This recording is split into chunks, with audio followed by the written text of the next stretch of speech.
स्वागत आप सभी का ब्रेकिंग न्यूज चैनल में एक बार फिर से। तो आइए जानते हैं देश दुनिया की तमाम बड़ी खबरों को। पर उससे पहले आपसे निवेदन है कि आप इस वीडियो को लाइक कर दें, शेयर कर दें ताकि हमारा हौसला बढ़ता रहे।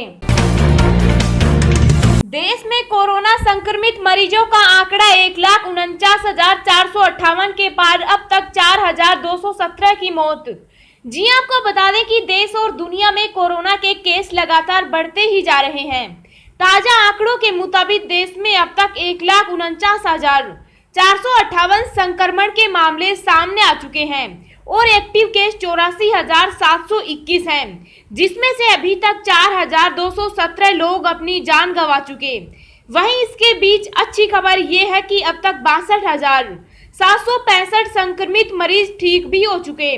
दुनिया भर में कोरोना वायरस की वजह से कुल 3,48,947 लोगों की जान जा चुकी है, जबकि वायरस से संक्रमित लोगों की संख्या 55,37,276 हो गई है। इनमें एक्टिव केस 29,52,236 हैं और खुशी की बात यह है कि अब तक 22,38,819 लोग ठीक हो चुके हैं।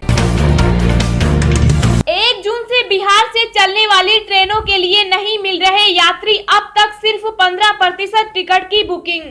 जी आपको बता दें कि भारतीय रेलवे 1 जून से देश भर में 200 यात्री ट्रेनों का परिचालन शुरू करने जा रहा है, जिसमें से 22 जोड़ी ट्रेनें बिहार से चलेंगी। इन ट्रेनों के लिए 22 मई से टिकटों का आरक्षण भी शुरू हो चुका है, लेकिन कोरोना के डर के कारण इन ट्रेनों में अब तक 15% टिकट ही बुक हो पाया है।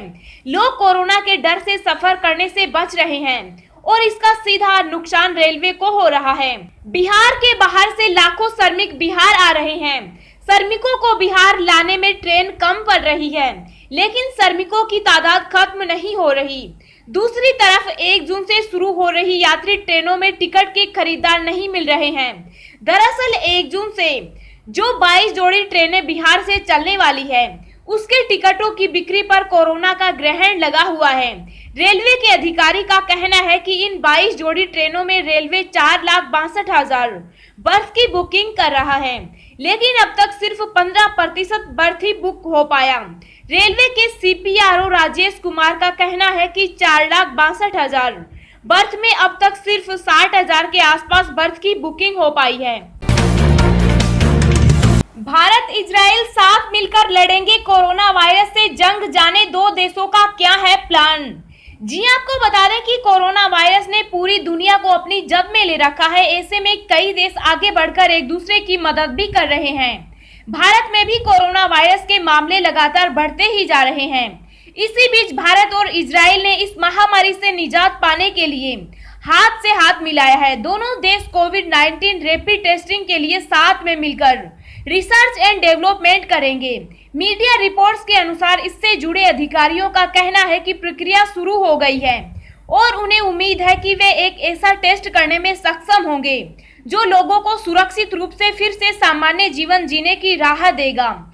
भारत सरकार और इजरायल सरकार के बीच इस समझौते की घोषणा करते हुए भारत में स्थित इजरायल दूतावास ने अपने ट्वीट में कहा, ज्वाइंट रिसर्च एंड डेवलपमेंट के मुद्दे पर 2 देशों के बीच चर्चा हुई।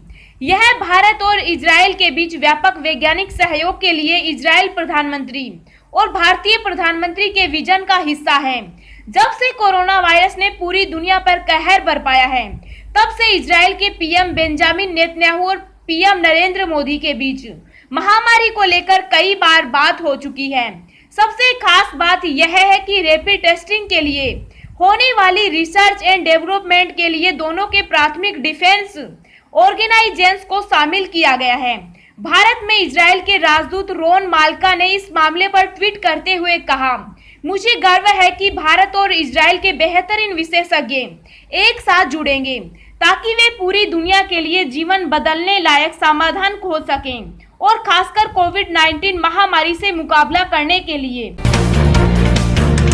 ड्राइविंग लाइसेंस को लेकर हुआ बड़ा फैसला। अब सरकार ने दी ये राहत। जी आपको बता दें कि केंद्र सरकार ने जानकारी दी कि मोटर व्हीकल संबंधी डॉक्यूमेंट्स की डेडलाइन को बढ़ाकर 31 जुलाई तक कर दिया है। प्राप्त जानकारी के मुताबिक 1 फरवरी 2020 के बाद अगर किसी डॉक्यूमेंट की वैलिडेशन प्रक्रिया पूरी नहीं हो सकी है तो इसके लिए पेनल्टी या लेट फीस नहीं देनी होगी। सड़क परिवहन व राष्ट्रीय राजमार्ग मंत्रालय ने इस बारे में एक निर्देश जारी किया है। आधिकारिक बयान में कहा गया है कि मौजूदा संकट की स्थिति में अगर मोटर व्हीकल संबंधी किसी डॉक्यूमेंट का काम पेंडिंग है या रिन्यूअल नहीं हुआ है तो इसके लिए 31 जुलाई 2020 तक कोई पेनल्टी या लेट फीस नहीं लिया जाएगा। मंत्रालय ने कहा कि हमें जानकारी मिली है कि जिन डॉक्यूमेंट्स की अवधि पूरी हो गई थी लेकिन लॉकडाउन की वजह से रिन्यूअल हो सकता है, उन्हें लेट फीस जमा करना पड़ रहा है। कुछ ऐसे मामले भी हैं जहां पेमेंट पूरा हो चुका है लेकिन सर्विस या रिन्यूअल की प्रक्रिया अभी भी पेंडिंग में है। खुशखबरी, एलपीजी सिलेंडर की सब्सिडी हुई, सुनने जाने आपको कितना मिलेगा फायदा। जी आपको बता दें कि देश में कोरोना संकट के बीच लोगों के लिए एलपीजी सिलेंडर को लेकर एक अच्छी खबर सामने आई है जिसका संबंध इंटरनेशनल मार्केट से है। दरअसल इंटरनेशनल मार्केट में कच्चे तेल और गैस की कीमतों में लगातार आ रही भारी गिरावट के चलते सरकार को एलपीजी बेहद सस्ते दामों पर मिल रही है।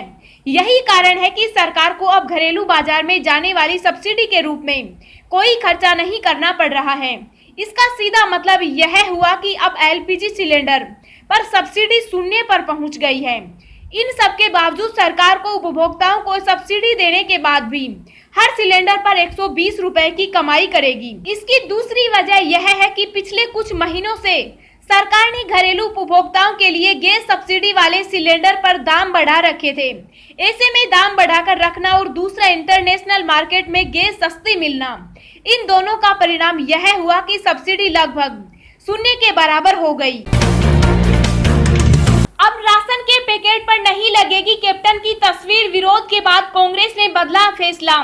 जी आपको बता दें कि कर्फ्यू के शुरुआती दौर में पंजाब के जरूरतमंद लोगों को बांटे गए राशन के पैकेट पर मुख्यमंत्री कैप्टन अमरिंदर सिंह की तस्वीर को लेकर विरोधी दलों द्वारा की गई आलोचना के मद्देनजर कांग्रेस सरकार पीछे हट गई है, जिसके अंतर्गत केंद्र सरकार की तरफ से लॉकडाउन के चौथे पड़ाव में आत्मनिर्भर योजना के अंतर्गत गरीब लोगों के लिए जो मदद भेजी जाएगी उसमें पंजाब की तरफ से हिस्सा डालने के बावजूद राशन के पैकेट पर अब कैप्टन की तस्वीर नहीं लगेगी, बल्कि इसकी जगह पैकेट पर पंजाब सरकार का लोगो लगाया जाएगा और लोगों को कोरोना से बचाव के लिए मास्क पहनने, सामाजिक दूरी रखने और हाथ धोने का संदेश भी दिया जाएगा।